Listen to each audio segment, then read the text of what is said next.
कल किसी ने कहा कि नाम जप तो कर रहा हूं पर इतनी विपत्ति आ गई कि अश्रद्धा हो गई नाम में,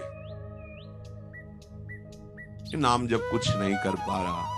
राधा वल्लभ श्री हरिवंश सद्गुरुदेव श्री प्रेमानंद जी महाराज के दिव्य अमृत वाणी को ध्यान पूर्वक श्रवण करें और इस चैनल को सब्सक्राइब कर ले ताकि सद्गुरुदेव की अमृत वाणी आपको हमेशा मिलते रहे। राधा नाम सदैव जपते रहे।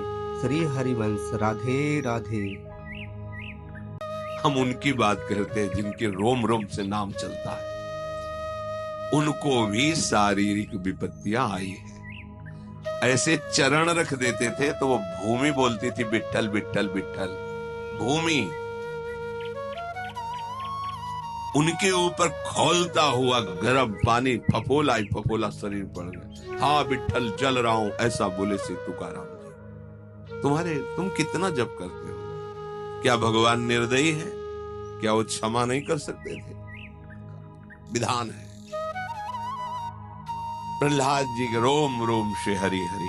कितना ये बातें नहीं देखनी। नाशवान शरीर है, यहाँ सब परिवर्तनशील है। ये दो अक्षर इसलिए पकड़े गए हैं कि अब हमें माँ के गर्भ में न जाना पड़े और सब विपत्ति सहने की सामर्थ्य मिले और अंत समय तक मुझे अपने प्यारे से मिलन हो जाए, प्रभु से मिलन हो जाए।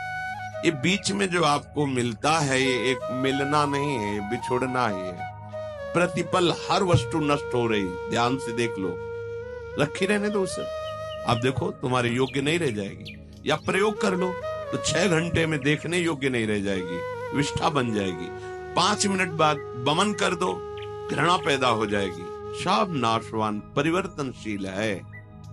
इसको ऐसा ना सोचो कि नाम जप कर रहे हैं तो हमारा काम नहीं बना, विपत्ति हो गई तो अश्रद्धा कर।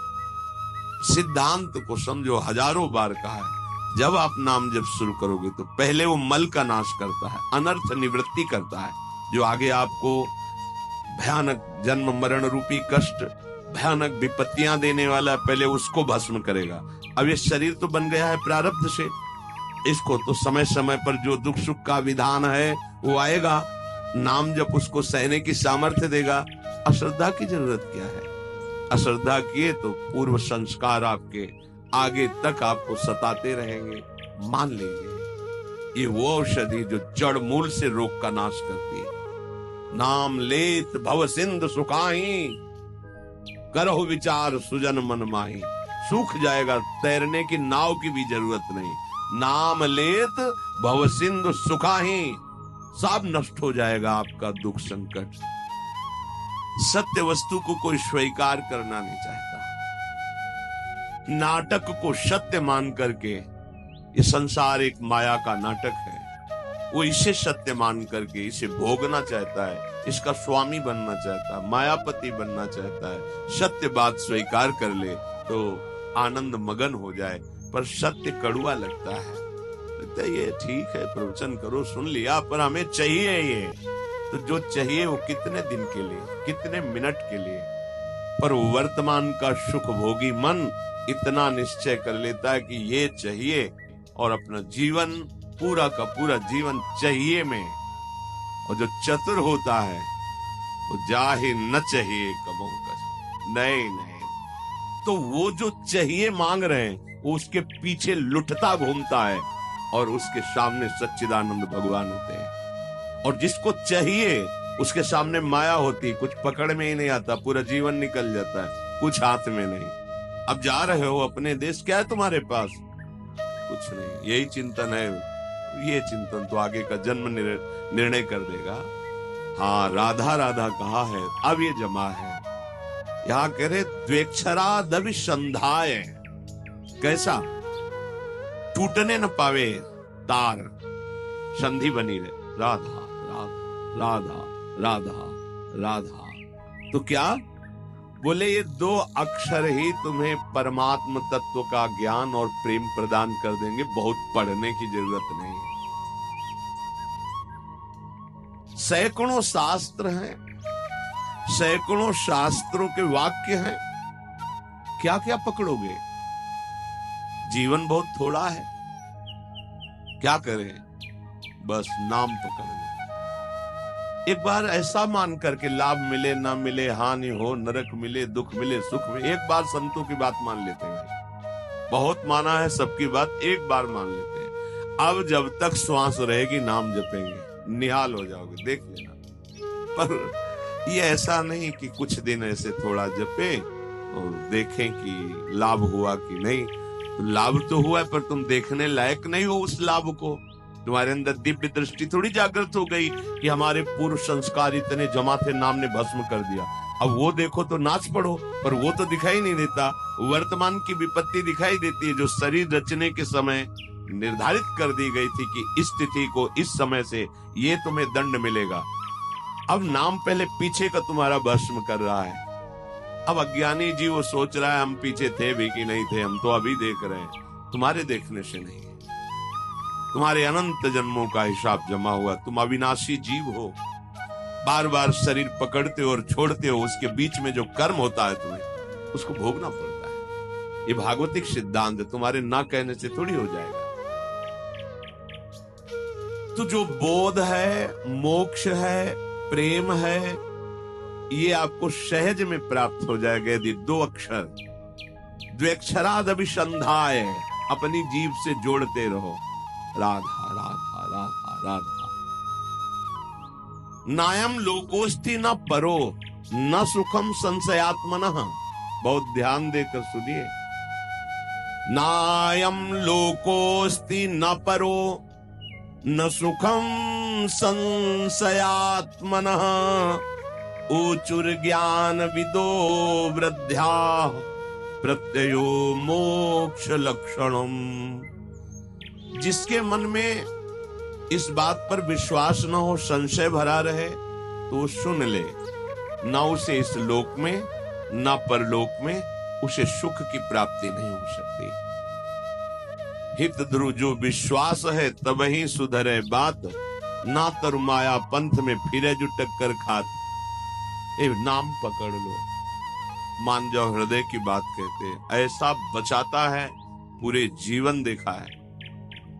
अगर वो न हो तो माया ऐसे जाल रचती है कि लगता है अब क्या, तब लगता है नहीं, ये चकाचौंध माया की नाम नाम, वो एक इतना मजबूत पकड़, वो फिर माया हिला नहीं पाती, वो पकड़ पार हो जाता है। ऐसे ऐसे मगरमच्छ हैं इस माया में कि लील जाए पता भी न चले कि वो था भी कि नहीं था। बिल्कुल मान लीजिए। नायम लोकोस्ति न परो न सुखम संशयात्मना। इस लोक में परलोक में कहीं भी सुख नहीं मिलता जो संशयात्मा। और भगवान ने भी कहा संशयात्मा विनश्यति। जो संशयात्मा है उसका नाश हो जाता है।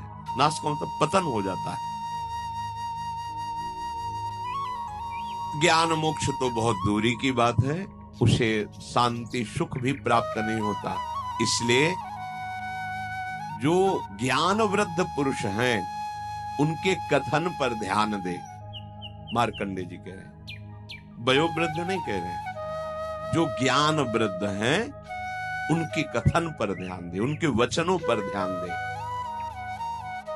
उनके वचनों से तुम्हें शास्त्रों का वास्तविक प्रयोजन क्या है ये पता चल जाएगा कि हमारे जीवन का प्रयोजन क्या है।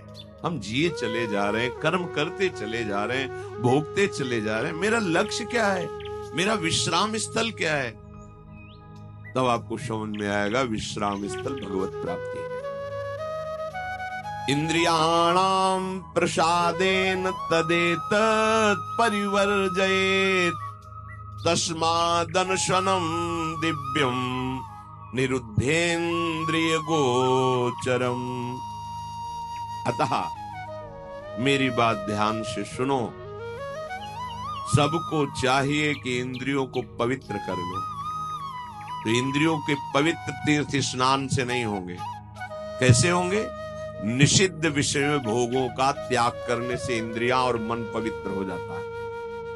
जो धर्म कहता है भोग लो, धर्म विरुद्ध यदि भोग भोगा, हर इंद्रिय का भोग है। जैसे खान पान के लिए सात्विक भोजन, अच्छे से 56 भोग बनते हैं अपने, 56 भोग प्रभु को जब भोग लगते हैं। देखो बिहारी जो राधा 56 भोग बनते, कितने सुंदर सुंदर स्वादिष्ट पदार्थ अब निषिद्ध भोग, प्याज, लहसुन, मांस, मछली, ये सब गंदी चीजें जो तमोगुण पैदा करके राक्षसी वृत्ति का निमंत्रण दे दे। एक एक इंद्री का विषय हो, जनेन्द्री, गृहस्थ हो, धर्मयुक्त है, आपने पाणी ग्रहण संस्कार किया है, आप तो आपकी जनेन्द्री भोग भोगते हुए भी पवित्र है।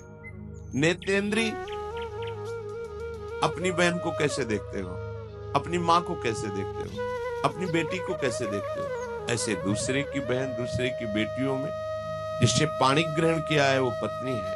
इसके अलावा शास्त्र का आदेश है, नेत्रेंद्री पवित्र तभी होगी जब आपका दर्शन सही होगा, तभी तो ये भगवत दर्शन करने के अधिकारी बनेंगे।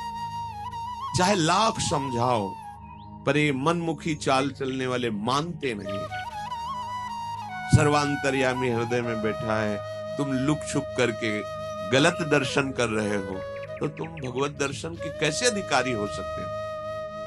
इंद्रियां कब पवित्र होती हैं? जब निषिद्ध भोगों का त्याग कर दिया जाता है। ये तीर्थ स्नान दान से पवित्र नहीं होती। शास्त्र सम्मत भोगों को भोगिए, निषिद्ध भोगों का त्याग कीजिए तो मन सहित पांचों ज्ञान इंद्रियां पवित्र हो जाएंगी। शास्त्र सम्मत कर्म कीजिए तो पांचों कर्मेंद्रियां पवित्र हो जाएंगी। बचा क्या? आत्मा तो पवित्र है ही, वो कभी अपवित्र हो ही नहीं सकती। बात बन गई।